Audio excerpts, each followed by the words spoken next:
Across the thousands of parsecs, the crystal sensor reached out and touched the world of its creators, but its creators were mute. Another paradox. The entity directed the crystal sensor toward the homeworld's sun, and it was cold, shrunken, its surface temperature 2,000 degrees below what it had been 5 millennia ago. It searched for the voice of its creators, but there was only silence. As it came closer to the homeworld, the crystal sensor detected only oceans of ice and no life. The creators had died, and their death presented the ultimate paradox. If a problem arises that is incapable of being resolved, return to the creators and they will resolve it. But now, there were no creators who could resolve the problem that no creators existed.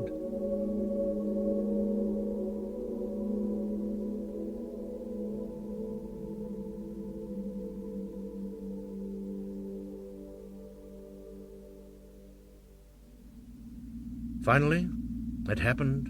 The probe stopped in its headlong race across the galaxy. Kirk, awakened from his first sound sleep in 3 days, raced to the bridge, arriving a split second behind Spock. As Kirk emerged from the lift, on the view screen were still only the Galtees and the probe. "Where the devil are we?" Sulu was already at the helm, going over the readings. "My best guess, Captain, is that we are 120 degrees around the galactic disk near some unknown planet. Shall I try the impulse engines again?" "Careful, Mr. Sulu. Quarter impulse for 1 second. Sulu set the controls and executed the order. The Enterprise leapt forward, shot past the Galtees, past the probe, and stopped. "How long to get back to the Federation, Mr. Sulu?" Sulu shook his head. "Months at least, at Warp 8. Then I suppose we might as well look around and try to figure out why this thing brought us here. Mr. Spock, what do the sensors tell us about this planet? Is it the home of the super whales?" Spock studied the kaleidoscopic readouts. "If it is, Captain, they are no longer present. There are no life form readings even at the cellular level. The ice itself is approximately 300,000 years old and was once teeming with life. There is a ring in the process of forming out of the remains of a natural satellite, but the amount of sunlight blocked by the ring would not have been sufficient to cause such a cooling of the planet's surface. Indications are that a land civilization perished approximately 2 million years ago. The remains of at least one major city are buried beneath the ice. Geological evidence suggests an asteroid impact, Captain, an event that would dwarf the impact that wiped out the dinosaurs on your Earth 65 million years ago. The asteroid impact and subsequent volcanic activity produced significant ash and then cooling, and probably resulted in the extinction of most life on land." Kirk interrupted. "Wouldn't that kill off most sea life as well? Particularly your super whales, who would have to surface to breathe?" "If they were air breathers, Captain, it would seem logical." Spock's eyebrows arched as new readings materialized before him. "Captain, there is a cavern, apparently artificial, near the shore of one of the ice oceans, and it contains what appears to be a massive crystal structure, similar and possibly identical to that within the probe and to the one from the Exodus Hall on Tamara's 4.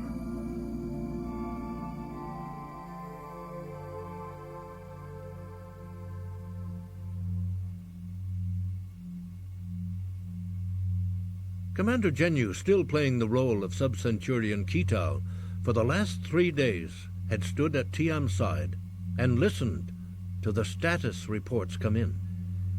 He was faced with a decision that, even if he were successful, would in all likelihood result in the destruction of the Galtees and the death of everyone on it, if not by that monster's unknown weapons, then by the phasers and photon torpedoes of the Enterprise.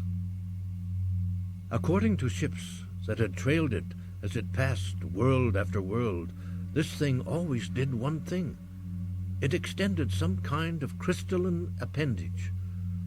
When the appendage was extended, there was a cavity in its base of equal size, and beyond that cavity was a crystalline mass that resembled the crystal found in Tamara's 4. Like that crystal, Genju thought the crystalline core of the object might be its nerve center, and that an all-out assault could at least destroy the object's usefulness to the Federation. He knew most ships were destroyed in milliseconds after they fired on the object, but in one instant 2 scout ships that were almost on top of the object were not destroyed when they fired, perhaps because they were inside its defenses. The excited voice of the sub-Centurion monitoring the sensor pulled Genju from his brooding. "Commander, there is a mass of crystalline material on the planet, quite similar to the data storage crystal found on Tamara's 4. Tiam's face suddenly brightened. "Can it be beamed aboard?" "Its total mass is equal to that of the Galtees, Ambassador." "Then I will beam down myself. There is certainly something that I can do to retrieve the data." Hiran snapped angrily at Tiam. "The Enterprise is better equipped to—" "And the Enterprise is the enemy." For a moment it seemed that Hiran was going to rebel, but he finally nodded to his sub-commander. "Do as the Ambassador says, but do not damage the crystal." After Tiam left the bridge, Genju also left. He had to contact his remaining men, call them back from the Federation ship, and work out the details of what in all likelihood would be his own suicide.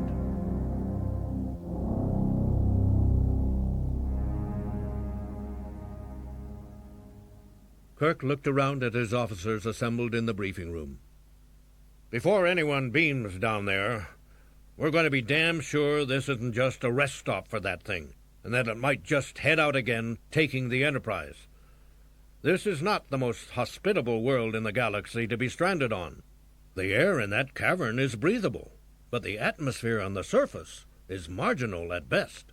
McCoy leaned across the table. "And how the blazer do you intend to find out what that thing's intentions are? I say go down and look around. See if Spock can jury-rig a giant analysis chamber, and just play it by ear, and keep a transporter lock on us at all times." Spock turned to the captain. "I would not put it in those exact terms, but I cannot disagree. The potential for knowledge far outweighs all other considerations, including the possibility of our deaths." Other heads around the table nodded. Sulu said with a grin, "We didn't enter the academy because we wanted to play it safe, sir." Kirk's smile had a hint of resignation. "Very well. All that's left is to see how our friends on the Galtees feel about joining our landing party." By the time they reached the bridge, it was apparent that the Romulans were not waiting around. The lieutenant at the science station reported 3 personnel with some electronic gear had transported from the Galtees to the surface, and the crystal cavern was their destination. "Hail the Galtees!"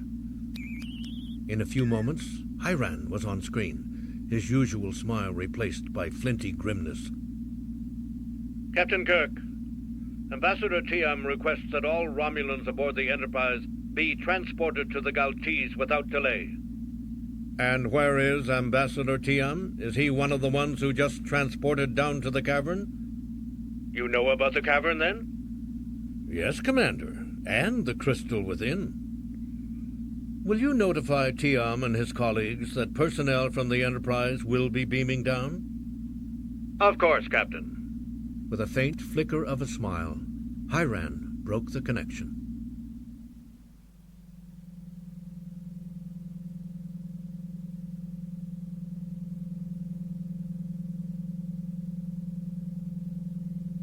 McCoy stepped onto the transporter platform with Kirk, Spock, Dr. Bernard, and Dejan, pushed back the hood of his fur-lined field jacket, and wiped the first traces of sweat from his forehead.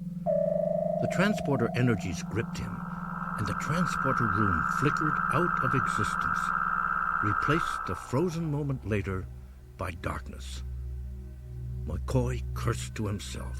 God, I didn't make it. That blasted machine finally did me in, left me hanging in whatever no-man's land it sends things through. But then he felt the pressure of his own weight on the soles of his boots, and the icy shock of his perspiration evaporating from his face.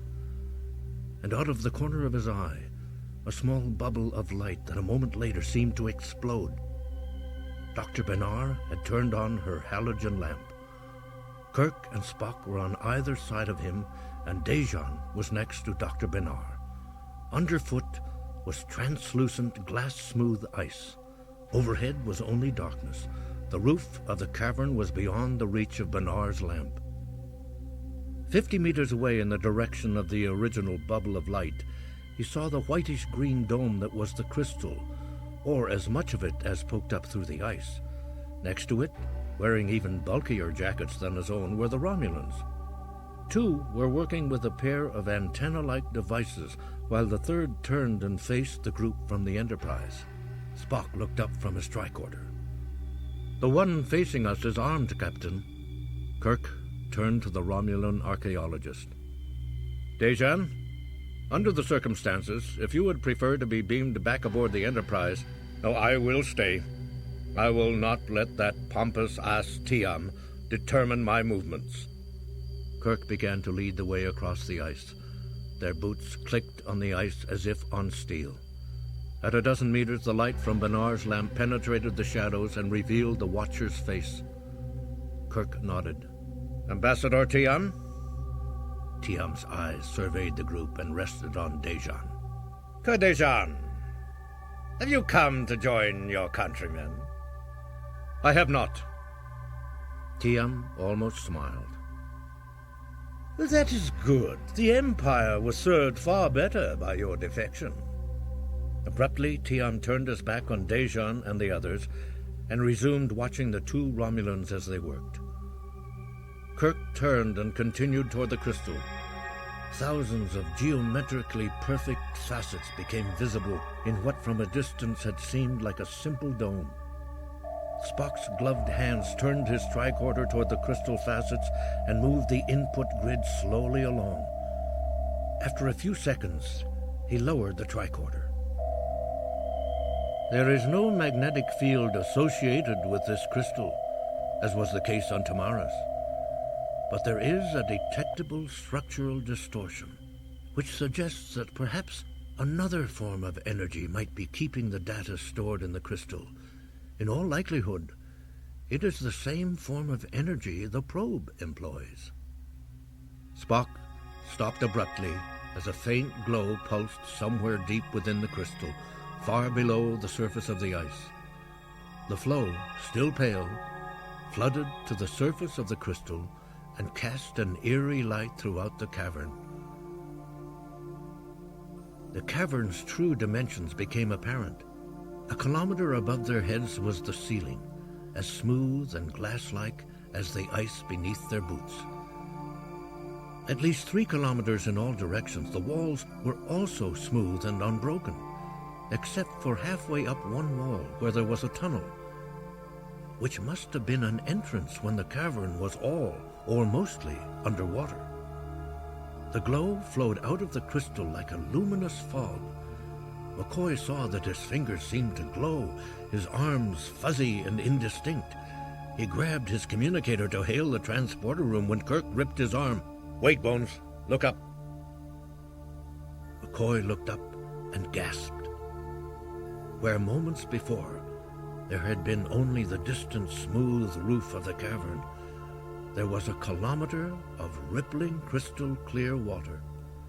And swimming serenely through it, no more than 100 meters over his head, was a flippered leviathan that would have dwarfed anything that ever swam the seas of Earth.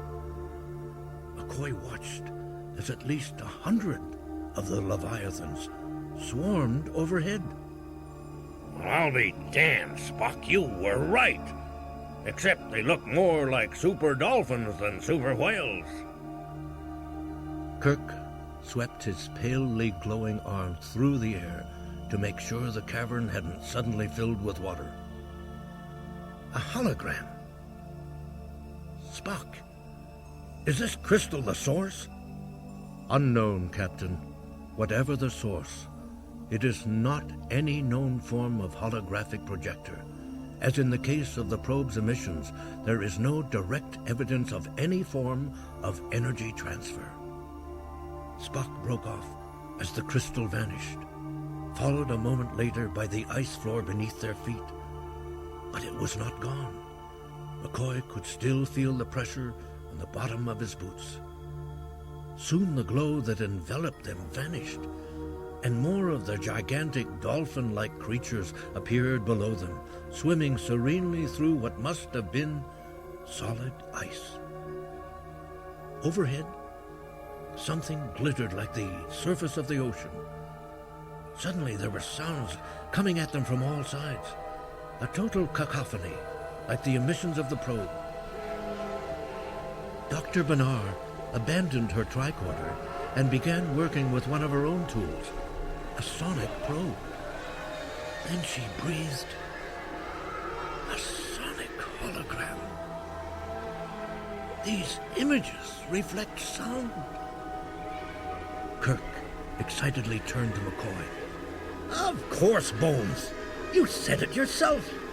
Not super whales, but super dolphins. And dolphins see more with their sonar than with their eyes. So any images would have the ability to be seen by their sonar.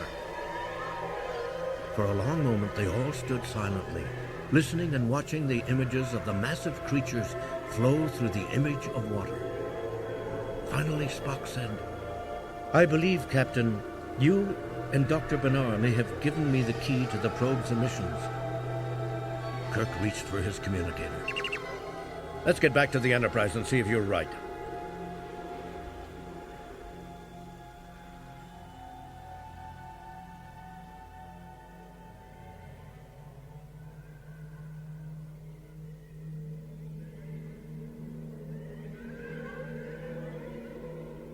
Deep within the entity, one of the crystal pathways had shunted a bit of data in a different direction, and the entity had remembered.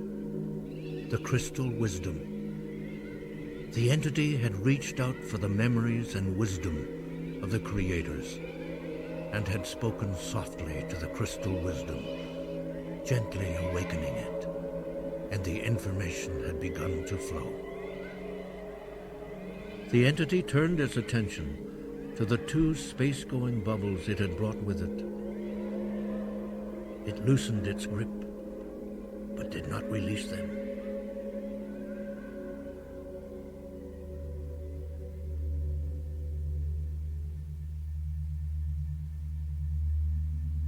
Commander Hiran had decided that Sub-Centurion Ketal bore watching, and had so instructed his trusted crew members.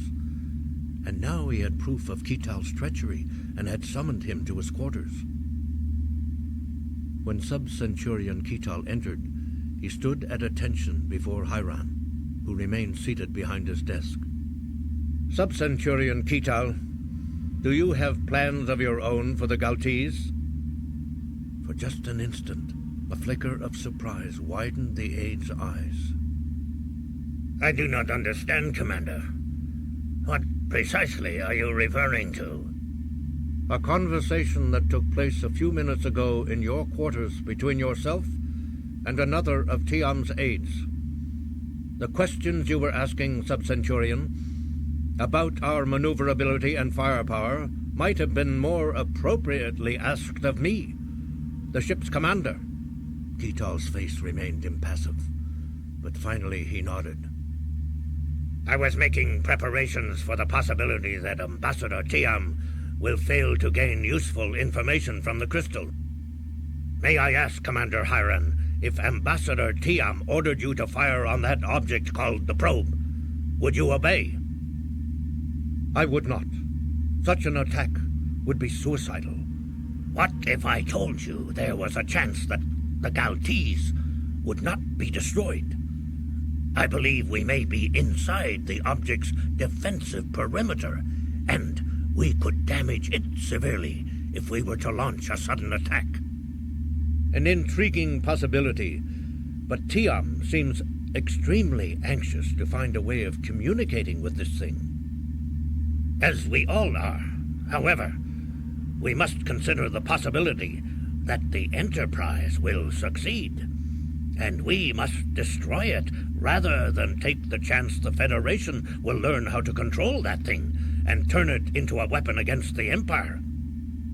Sub-Centurion Kital, I do not believe the Federation would act that way, particularly now that there is a chance of a real peace between our peoples. Kital let loose a harsh, bitter laugh. You are a fool, Hyran. Hyran reached for his intercom to call his guards and have Kital confined to quarters. But before he could activate it, Kital had reached across the desk and slapped Hyran's hand away. A moment later, the door to the corridor burst open, and two of Tiam's aides stepped inside, phasers trained on Commander Hyran.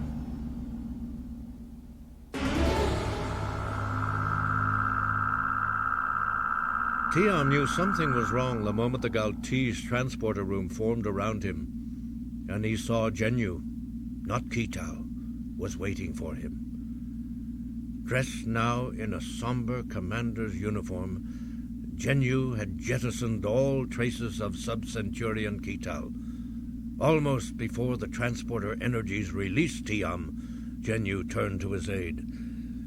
Place Ambassador Tiam with Commander Hyran. It is time to end this charade. We will destroy the object, and if we do not succeed and it destroys us, in all likelihood, the object will destroy the Enterprise as well. Genu left to go to the bridge, and his aide motioned to Tiam with his phaser and led him to Hyran's quarters, where he shoved Tiam inside.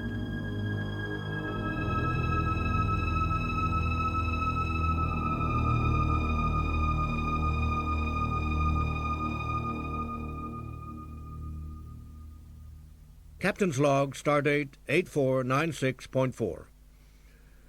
Spock says the key to the probe's emissions came to him from what Dr. Bernard and I said about the images and sounds in the crystal cavern, that the images were sonic holograms. He explained that Earth dolphins used the clicks of their sonar to look at an object while simultaneously using whistling sounds to communicate with other dolphins. That would be the equivalent of a human speaking in two different pitches and carrying on two different conversations simultaneously. Spock's hypothesis is that the probe could be saying many things at once, at many different frequencies. Currently, Spock has instructed the computer to isolate each band of frequencies that contains a pattern and to treat each as a possible separate language. It will be a while before the computer completes its analysis. Meanwhile, I'm worried about Riley. He still has not awakened from his coma, even though Dr. McCoy expected him to wake up 3 days ago. We can only wait and hope.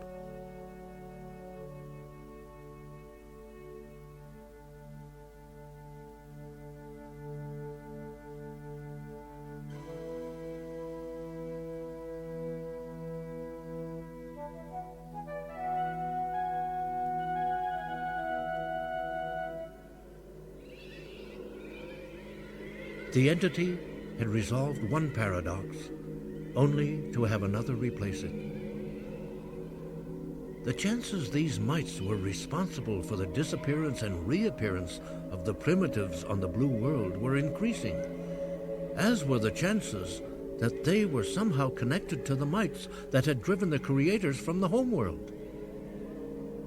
The entity would wait and observe. And if the mites proved to be the same, if they proved to make use of the same killing rays, their mimicking of the true language would not save them.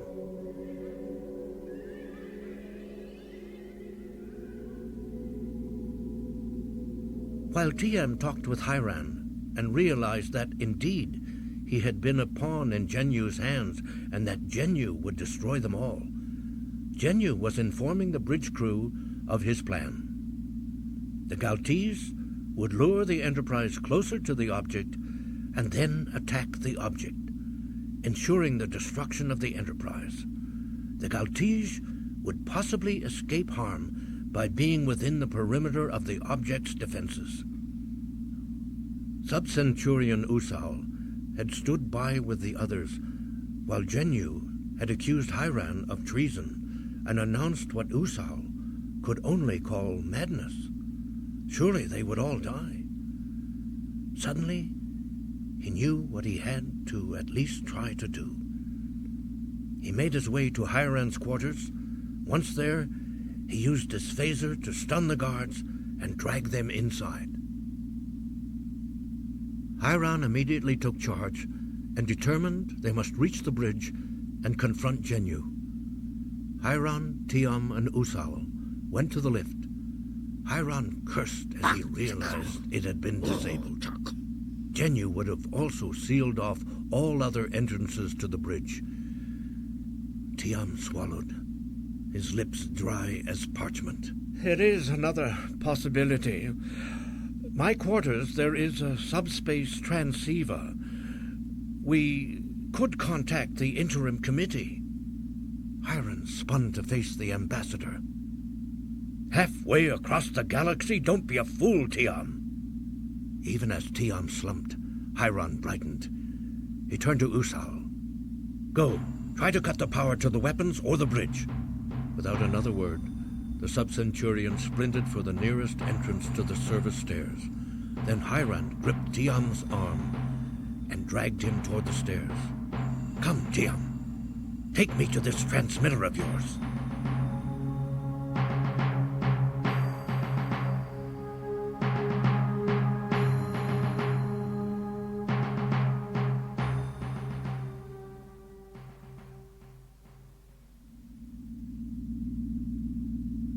The glittering blackness of the probe filled the Enterprise view screen. The bridge crew had watched while the Galtees engaged impulse power and headed toward the probe's orbit. Uhura turned to Kirk. Still no response to our hail, Captain. Sulu volunteered from the helm. And it looks like they're heading for that crystal appendage.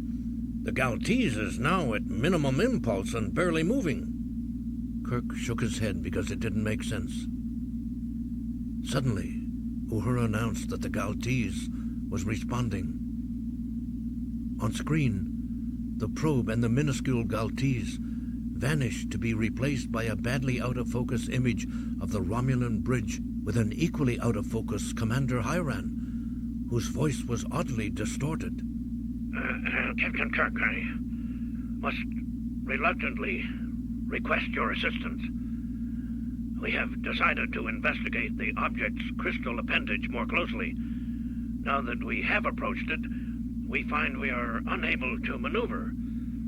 If you could approach to within tractor beam range and attempt to free us...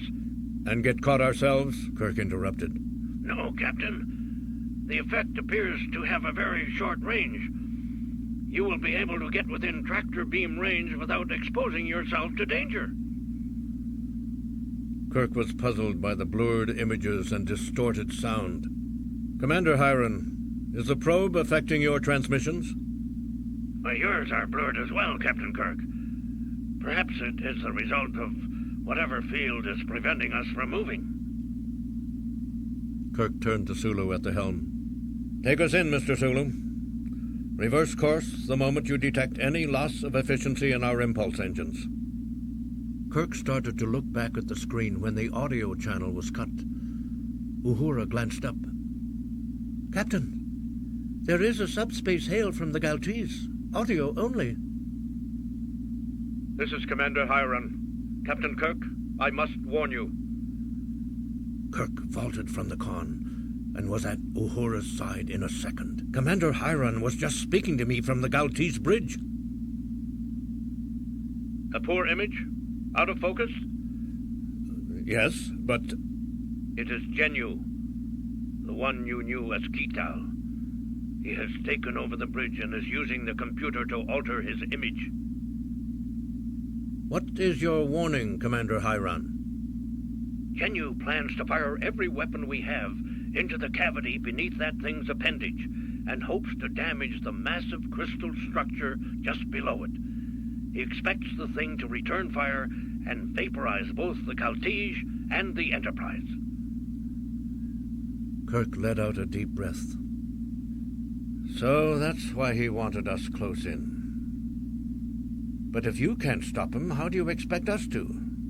Fire on him first, Kirk. If you cannot limit your fire to his weapons, you must destroy the Kaltige. But Hyran, why is Genyu doing this? He is afraid you will learn to control that thing, and you will use it to destroy the Empire. Where is Tiam? He is here, and agrees with this decision, but he wants to be beamed over before you act. Spock broke in. Captain, the Galtige phaser banks are being overcharged, presumably to maximize their initial discharge. Sulu turned to Kirk. Galtige shields raised, Captain. Kirk ignored the knot in his stomach. The transporters were gone, and Spock said with urgency, Captain, the computer is producing a translation of the probe's emissions. Kirk turned to face his senior officer. What timing? Can we talk to it? If you can, Spock, tell it to get the hell out of here now. Spock's fingers jabbed at a half a dozen controls. He said, with no emotion in his voice, You are in danger. Remove yourself immediately from this area.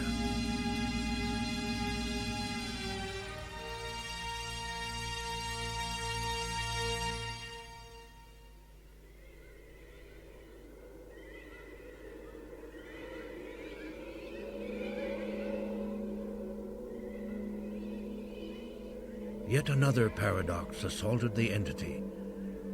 The mites that had first mimicked the true language were doing it again.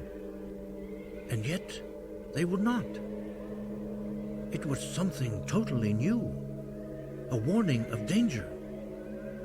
It was not carried by the true language in its entirety, but by only one primitive aspect of it.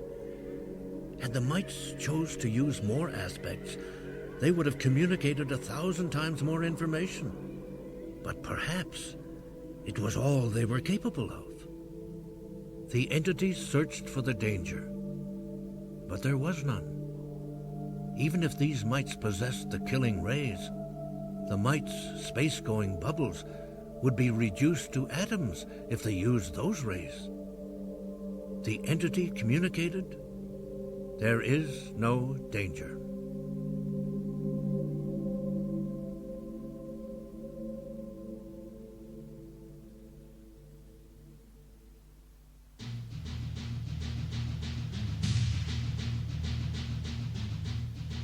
On the Enterprise, Kirk was already at the science station next to Spock when they received the message from the probe. There is no danger. Spock spoke to the probe. There is a weapon about to be fired at you. We cannot stop it. If you can stop it, there will be time to explain, time to talk. Sulu turned to the captain. Galtige phaser banks leveling off. They could fire any second. Kirk knew he couldn't take the chance. Fire, Mr. Sulu.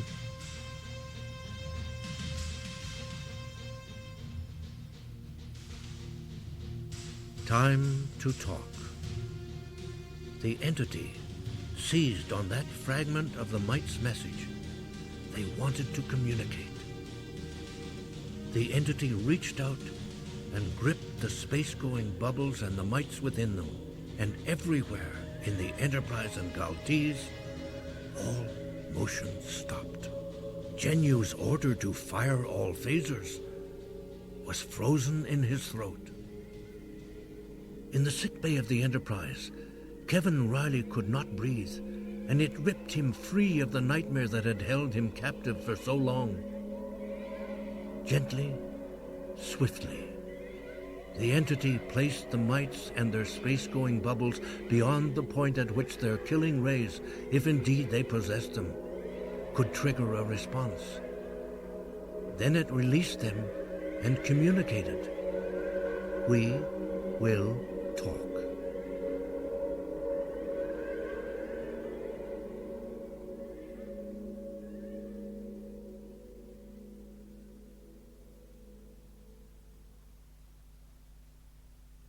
Captain's log, stardate 8501.2. According to Mr. Sulu's looking-out-the-window calculations, the probe made equally good time on the return leg of what must have been one of the longest towing jobs in either Federation or Romulan history. Its departure moments after releasing the Enterprise and the Galtees at the edge of the Tamara system was equally speedy. Not surprisingly, the Tamara's peace conference has not been resumed. The one surprise is that the reform-minded interim government is still in power, albeit precariously. They are reportedly getting a boost from Hiran's accusations of sabotage against Ambassador Tiam and Commander Genu. We learned a lot from the probe in the last 3 days, and the probe has picked up a little from us mites. Spock became the only mite to be allowed direct access to the probe's innards, as McCoy calls them, and he was able to resolve the various paradoxes. With the help of the Enterprise computer, Spock expanded on the Creator's rather rigid definition of intelligence so that it now includes most technologically advanced mites. Similarly, he modified its goals so that it would search for the survivors of the Creators, who may be the Arisians.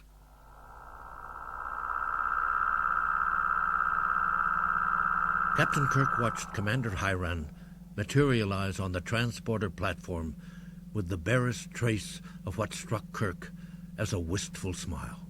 With both the Enterprise and the Galtige awaiting final orders, Hiran had asked that Kirk allow him to complete his tour of the Enterprise. Instead of completing the tour, Kirk found himself repeating part of it, escorting Commander Hiran to the Botanical Gardens. If you would care to walk on the grass again, Commander Hiran, I suppose it could be tolerated for a time?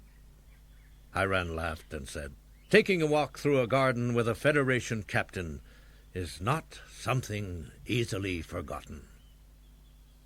Hiran stopped on the bank of the stream that meandered through one corner of the garden. "You suspect, Captain, that I want more than a few minutes in your decadent Federation garden, correct?" Well, the thought had crossed my mind, Commander. I know that Tiam and Genu would welcome my defection. Otherwise, they would not have stood by so calmly when I announced my intention to transport over. They would doubtless do better in the Citadel with only their version of the mission, which is one of the reasons I cannot stay. Kirk nodded. And the other reasons? Our victory this time was tiny. There will not be a shooting war. Perhaps someday our victories will be larger. I know that someday your Admiral Cartwright might be replaced by someone perhaps like yourself, and that replacement will need a source of information he can trust. A tingle brushed at Kirk's scalp. He certainly will, Commander. Together, they made their way to the lift.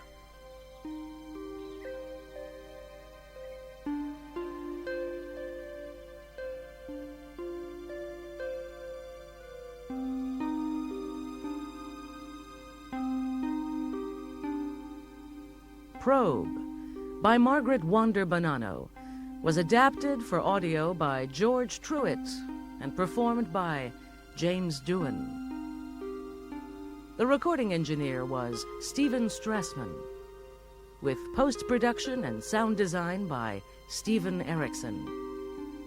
Original music was composed by Sam McCallie, Carl Schurtz, Richard Heyman, Richard Emmett, and Eve Beglarian. Theme music from the Star Trek television series was composed by Alexander Courage and Gene Roddenberry, used courtesy of Bruin Music. The associate producer was Elisa Shokoff. Probe was directed and produced by Karen Frillman.